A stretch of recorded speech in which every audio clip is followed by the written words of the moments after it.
Ay, ay, ay. On one hand, I love doing these videos because it creates all kinds of discussion, debate, arguments. And on the other hand, I hate doing these videos because they create all kinds of hate, discussion, and arguments. No one ever agrees with these lists, and I don't put this list out to tell you that this is the definitive list and that the order that I have these coaches in are the only correct order out there. It's very subjective. It depends which criteria you sort of weigh more heavily than others. There are arguments for several coaches to be in several positions on this list, up or down from where I have them. It just is what it is.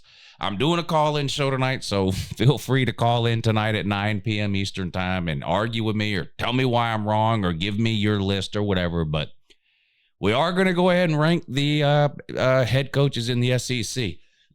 I do some version of this video almost every single offseason. Sometimes I just do a top five. Sometimes I do them all. Sometimes I put them in tiers as opposed to just ranking them. Going to do kind of a combination of several of those different things here today. Of course, we have two new teams entering the SEC in 2024. So there will be 16 coaches included on this list for the first time instead of the usual 14 when we rank the SEC head coaches. We have one head coach in the SEC who's never been a head coach before. I'm not ranking somebody on a head coaching ranking list who's never been a head coach before. So Jeff Lebby, Mississippi State, maybe he ends up being the greatest coach of all time. Maybe he never wins a game. Don't know. I don't think it's fair to try to rank Lebby in with the rest of these coaches when he hasn't coached a game yet.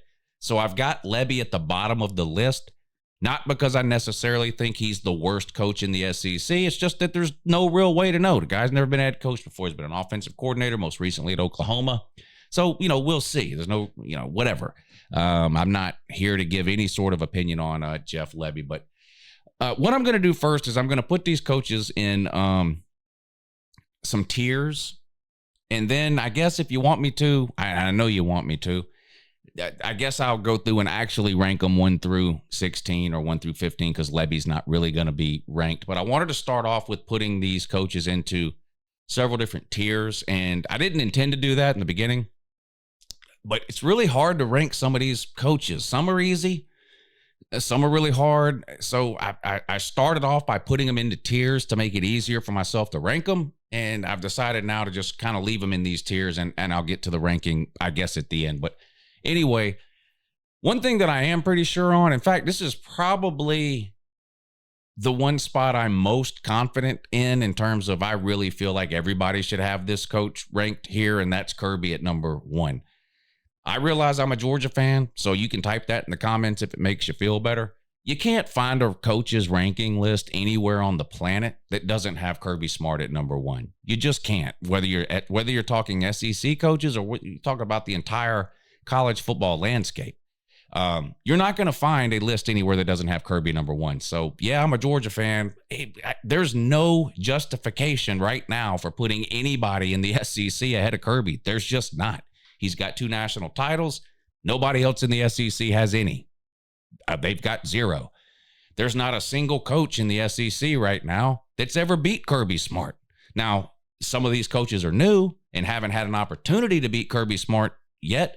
But if they haven't had an opportunity to beat him and they haven't beat him, then there's no reason to put him ahead of Kirby right now. I've got Kirby number 1, and he's in kind of a tier by himself right now. That could obviously change at any time, but right now I've got Kirby at the top of the SEC head coaching list. After that, I've got 3 coaches that I put in the tier below that, and I'm having a hard time ranking these 3 coaches in terms of which should be 2, which should be 3, which should be 4. Again, I'll sort of try to do that at the end, but I'm going to do the tier thing first. So the second tier of coaches that I have this year in the SEC in no particular order: Brian Kelly at LSU, Steve Sarkisian at Texas, Kalen DeBoer at Alabama. Some quick thoughts on each of those. Brian Kelly's been a head coach the longest of the 3. He was at Notre Dame for a long time. He's now at LSU. He's been a head coach for about 15 years, and he's averaging almost 11 wins a year over that 15-year period. That's at 2 different Power 5 schools. We can make all the jokes we want about Notre Dame not being in a conference, and believe me, I get it. In the postseason, he's been horrific. Brian Kelly has. He didn't win a single major postseason game at Notre Dame, and he had 5 or 6 chances. He's now in the SEC at LSU. He's played in an SEC championship game and got blown out. So I believe me, I get it, okay?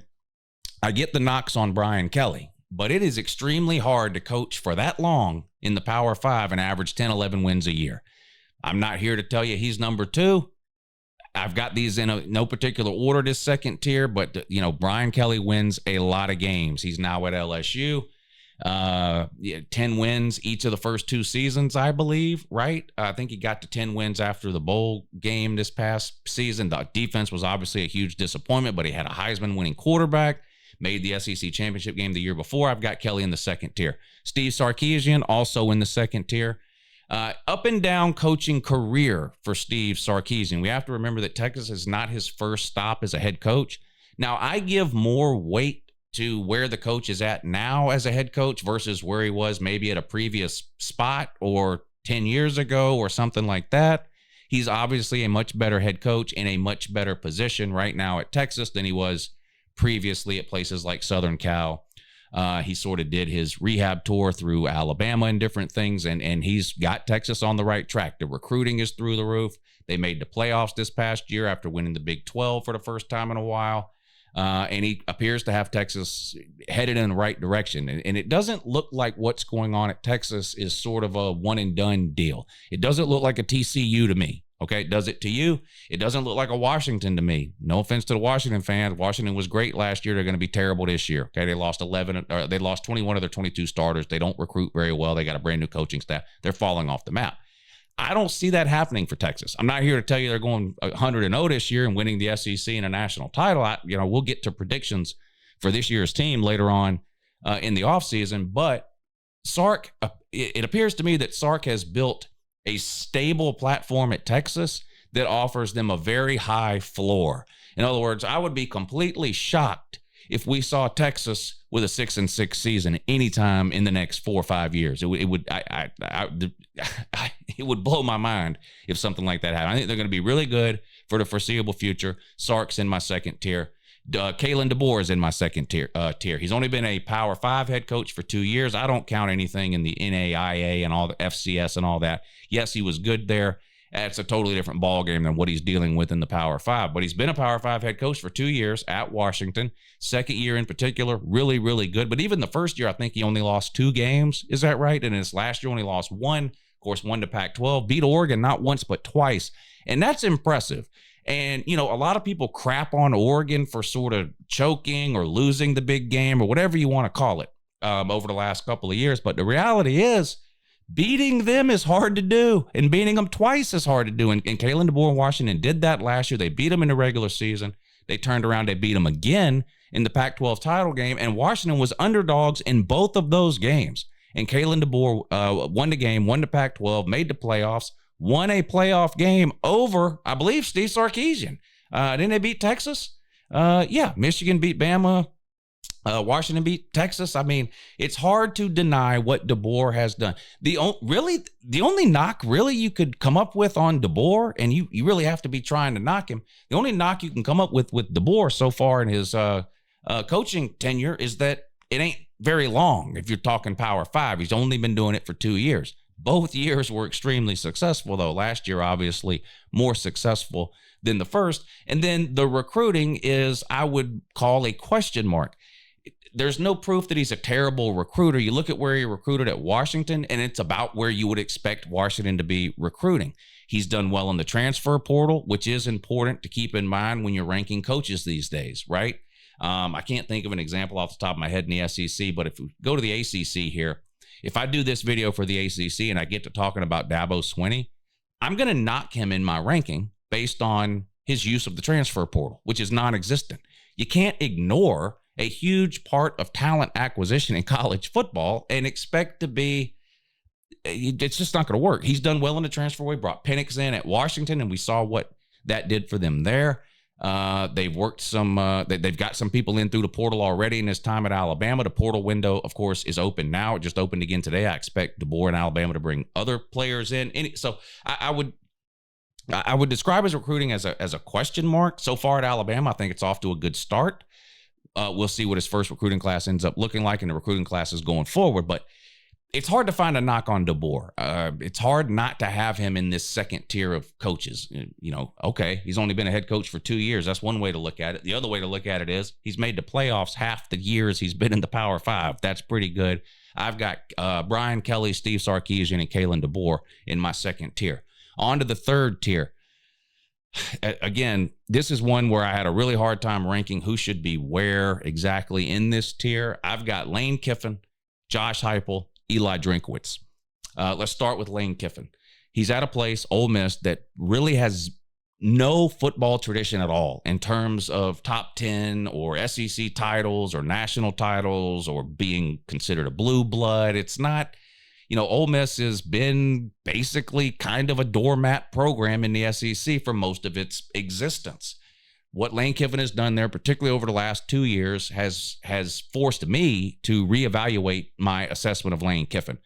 I was down on Lane Kiffin for a couple of years there. It seemed to me like he kept losing every important game he played. In a lot of cases, he was getting blown out. No big wins. He still struggles with sort of the upper end of teams that he plays during the season, but that's why he's not in the first or second tier. I don't want to hear anybody say, oh, you've got Lane Kiffin, you've got him overrated. He loses to Bama, loses to the two best teams he plays every year. Yeah, I know. That's why he's in the third tier, not the first or the second tier. He loses to Bama every year, got blown out by Georgia last year. They did get a big postseason win. But I think it's fair to have Lane Kiffin in this third group. He's kind of the opposite of Dabo in terms of how he looks at the transfer portal. Lane Kiffin and Ole Miss have done a great job utilizing the portal. They're never going to be able to recruit in the top 5 level, most likely there. And he's done a really good job of backfilling his roster with talent from the transfer portal, and they continue to do it going forward. I've got Lane in the third tier along with Josh Heupel and Eli Drinkwitz. Josh Heupel at Tennessee. One really good year, one pretty good year last year, right? Took a step back this past season based on what they did the year before. Now, he inherited a program, Tennessee, that has really been in the toilet for the better part of 15 years. Going back to about the mid-2000s through 2020, 2021, Tennessee was really, really bad. It was never a guarantee in any given year that they were going to beat Vandy and Kentucky. Never mind trying to find a year where Tennessee could actually compete to win its division or the SEC or anything like that. They famously haven't even won their conference since last century. So, what Heupel has done there over the last couple of years has elevated Tennessee over where it was when he got there, particularly the season 2 years ago where they went, was it 10-2 in the regular season, barely missing out on the SEC championship game, and then just completely throttling Clemson in, I believe, the Orange Bowl.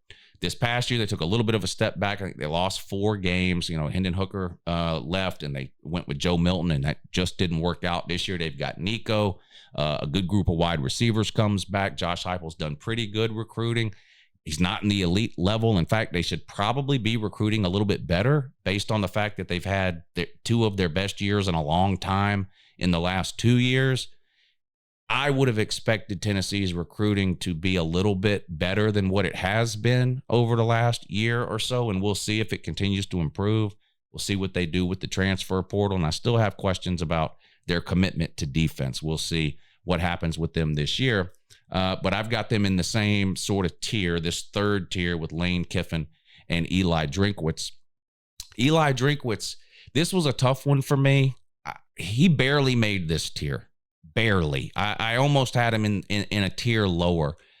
What did it for me was their New Year's 6 win over Ohio State. That's what caused me to bump Eli into the tier with Lane and Heupel instead of leaving them in the tier down below.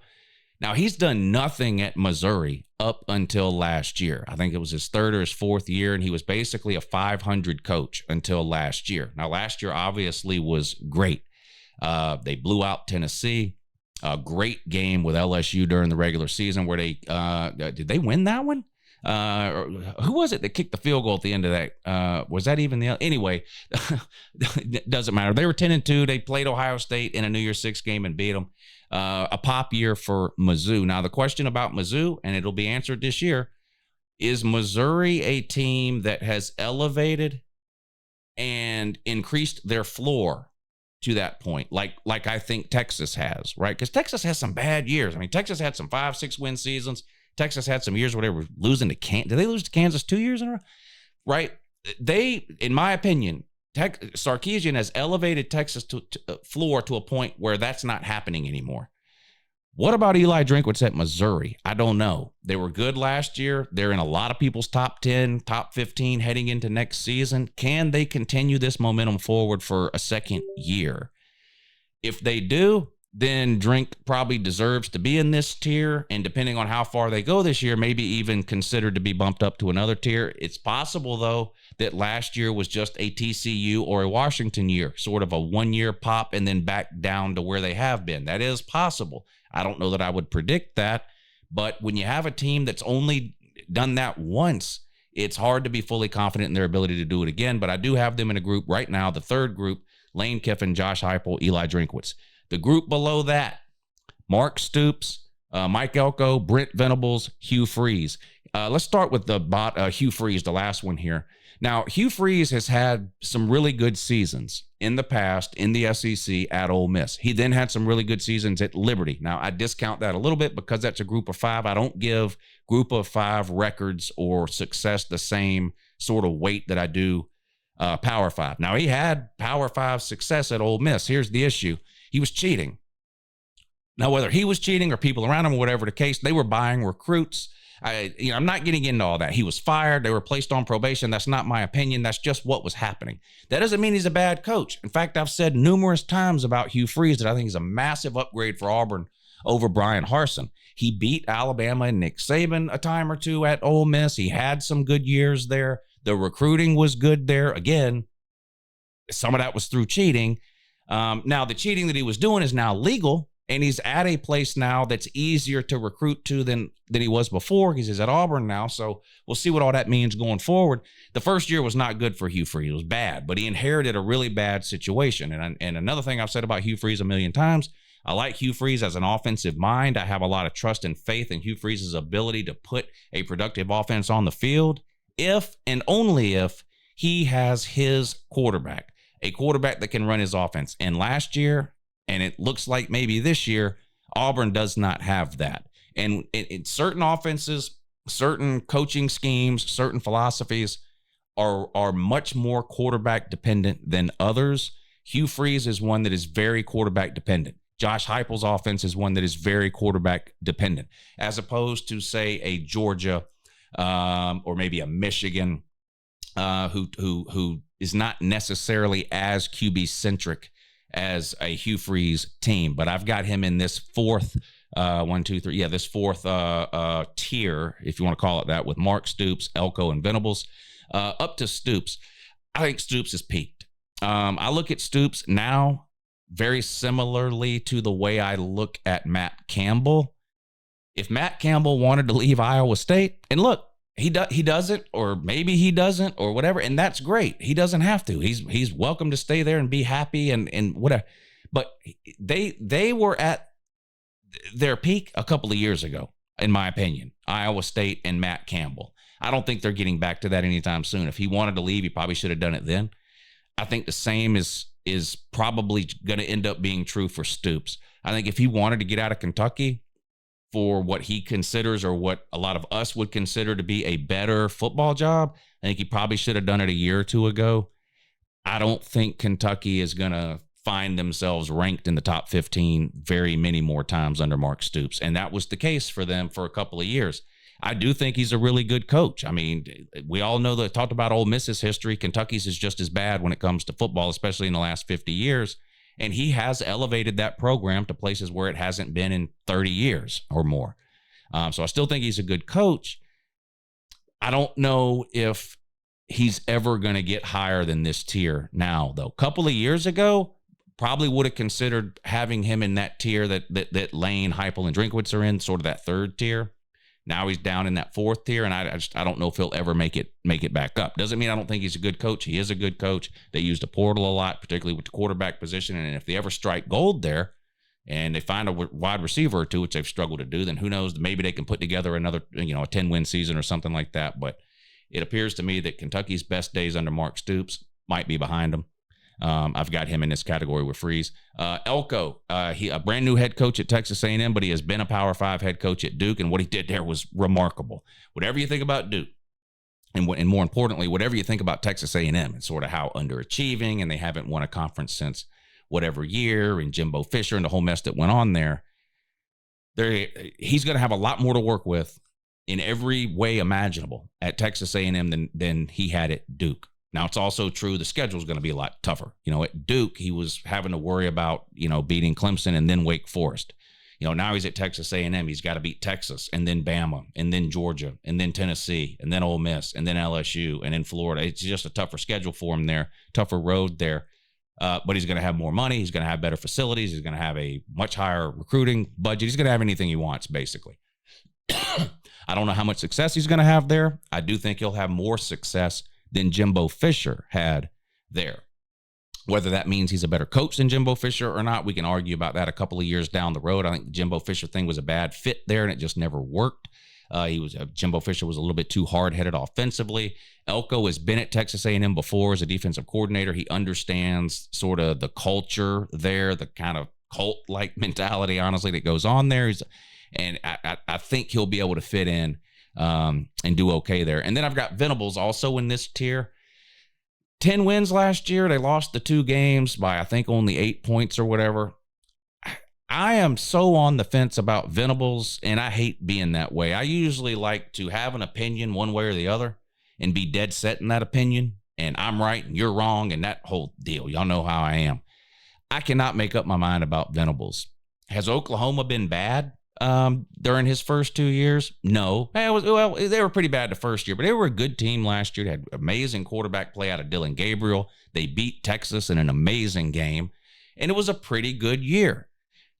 But the defense continues to be a problem at Oklahoma, and I would have thought that 2 years into the Brent Venables deal at Oklahoma, after how bad the defense had become under Lincoln Riley, that it would have been such a priority for a defensive-minded guy like Brent Venables. We have to remember, this is the guy that orchestrated some of the best defenses Clemson has ever had in his 10 or so years under Dabo Swinney at Clemson, which included 2 national titles and a ton of NFL draft picks on the defensive side of the ball.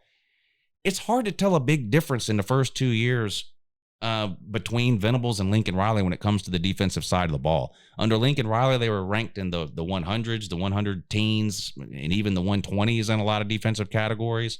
Under Venables last year, they're 70s, 80s, 90s in all of these defensive categories. So I guess a little bit of improvement, but they just give up way too many points. Offensively, they were a scoring machine last year behind Dillon Gabriel. They've got questions on the offensive line. Anyway, I'm sort of on the fence.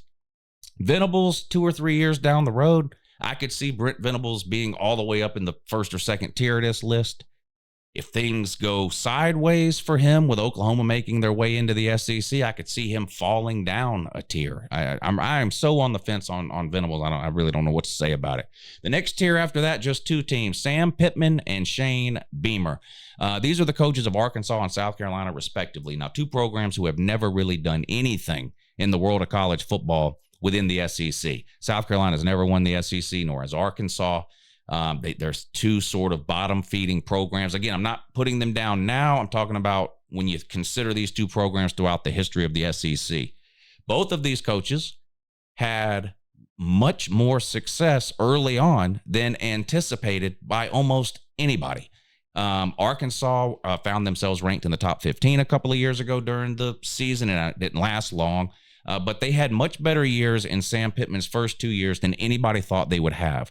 The exact same thing is true for Shane Beamer at South Carolina. They were picked to win 4 and 5 games. They came out, they won 7, 8 games. They doubled their win total just about. And then last year happened, and Arkansas took a nosedive and South Carolina took a nosedive, at least in terms of the overall record. Now, we can debate because schedules are different from year to year. How much worse were they really from one year to the next? But the reality is this is a wins and losses business. And these 2 coaches didn't win enough games last year, not compared to what they had won years prior. Both of these coaches are kind of on the hot seat. I think Sam Pittman is definitely on the hot seat this year. Shane Beamer, he still may have a year or 2 at South Carolina, regardless of what happens this year. But I've got them in this next tier. After that, I've got a coach in a tier all by himself, and it's Billy Napier. 2 losing seasons in 2 years at Florida, and this is his only Power 5 job. So we're not judging what he did at Louisiana, wherever he was at before. It hasn't been good at Florida. It just hasn't. Now, you can blame the previous coaching staff. You can blame recruiting. You can blame the Wang. You can blame whatever you want. It's been terrible, okay? He's been a coach for 2 years. Both seasons, he had a losing record. Loses to, he gets blown out by his rival, Georgia. Can't win the division. He's got losses to Vandy. I think he's lost 2 years in a row to Kentucky. It's just been bad. They got the win over Tennessee last year, and the win over Tennessee last year and the win over Utah the year before are really the only 2 bright spots for Billy Napier at Florida. They signed DJ Lagway, but the rest of the recruiting class basically fell apart during the season last year when they struggled. It just hasn't been good for Billy Napier. I've got him in a tier all by himself. After that, I've got, I think, the worst coach in the SEC, and it's Clark Lea at Vanderbilt. Now, how much of this is Clark Lea's fault? How much of it is Vanderbilt's fault? I don't know, 50-50. I mean, James Franklin was winning 8-9 games at Vandy. Clark Lea can't win 4. It hasn't been good. Now, we can debate, like I said, does it matter who Vandy hired? Well, that's a whole different argument, but there's no data points you can look at or point to justify having Clark Lea anywhere other than dead last as a head coach in the SEC. So I've got him 15th. Of course, there's 16 SEC head coaches, but like I told you in the beginning, Jeff Lebby, I'm not including in this ranking. He's never coached a Power 5 game. He's taken over at Mississippi State. It's a mess there. You go back a couple of years ago, Bigfoot died, the head coach, Mike Leach. And they promoted Arnett, the defensive coordinator, and that didn't work. They got rid of him. Now they bring in Lebby. So this is going to be their 3rd head coach in 3 years. I don't expect a lot out of Mississippi State this season. I don't think that means Lebby will be a bad coach. This is a bad situation right now that he's walking into. I would hope, if Mississippi State really believes in Lebby, that they're going to give him 3, 4, 5 years at least before they even consider whether or not to move in a different direction, because it's just a bad spot to be in right now as head coach of Mississippi State. So anyway, that's sort of the tier list. You want me to rank them? Again, I'm more confident in my tiers than I am in these exact rankings, but here you go. I'll rank them. Number 1 is Kirby Smart. I'm 100% confident in that. There is no reason, there is nothing anyone on the planet can point to as to why Kirby Smart should not be ranked the number 1 head coach in the SEC. If you say anything other than that, then you just hate me or hate UGA so bad that you've made yourself stupid. After that, I'm probably going to put, boy, this is hard.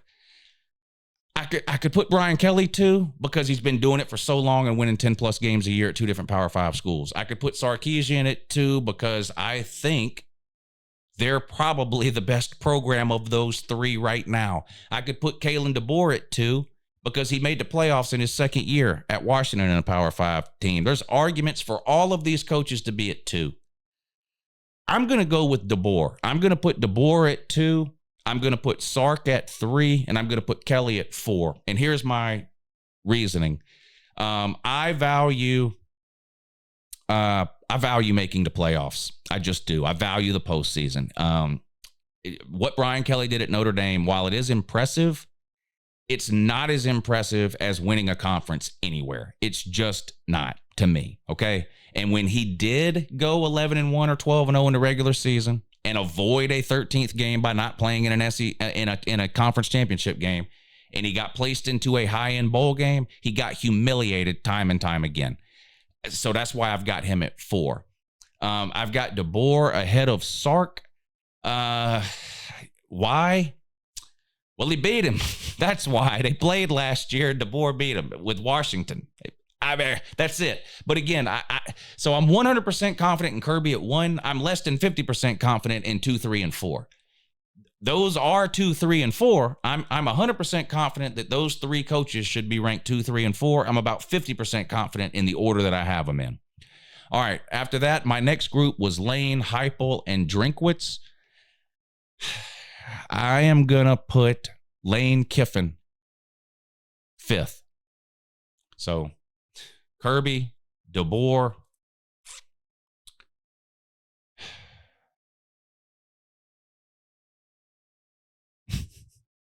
Sark, Kelly.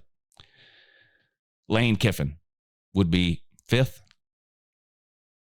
Lane Kiffin would be fifth. What he's done at Ole Miss is just ridiculous. I think he's working the portal better than the other two coaches I have in this same tier, which would be Heupel and Drinkwitz. And he's had 2 really good years back to back.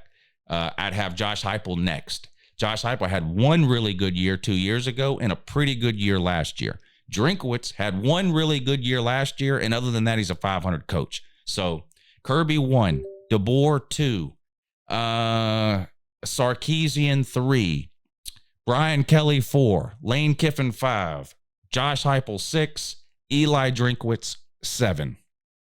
Moving on to the next tier, which is Stoops, Elko, Venables, and Freeze. I'm going to put Freeze next at 8. He's been doing it longer than the others. He's won some big games, but this is a big year for him at Auburn. He's got to win more games than he won last year. They can't keep winning 5, 6, 7 games a year there. They can't do it. He's got to improve. After that, I would probably have Stoops at Kentucky. I still think what he's done at Kentucky is extremely impressive, and I like the way they're using the portal. They're doing it the best they can. They don't have a ton of money with the NIL. They're never going to recruit great, but they go out and they get the best quarterback they can every year. Sometimes it works, sometimes it doesn't, but I'd have Stoops next. That leaves Elko and Venables. I would put right now Elko ahead of Venables. I think what Elko did at Duke the last 2 years is more impressive than what Venables did at Oklahoma the last 2 years. So, again, we'll recap. Kirby 1, DeBoer 2, Sark 3, Kelly 4, Lane 5, Heupel 6, Drinkwitz 7, Hugh Freeze 8, Stoops 9, Elko 10, Venables 11. Pittman and Beamer come next. I would put Beamer ahead of Pittman. So Beamer 12, Pittman 13, Napier 14, Clark Lee 15, and Jeff Lebby I'm not ranking because he's never coached a game. So waiting until next year to add Jeff Lebby to the mix. So there you go. I hope I made that as confusing as possible. I'll see you tonight at 9 p.m. for the call-in show, and we can argue till the cows come home. Have a great day.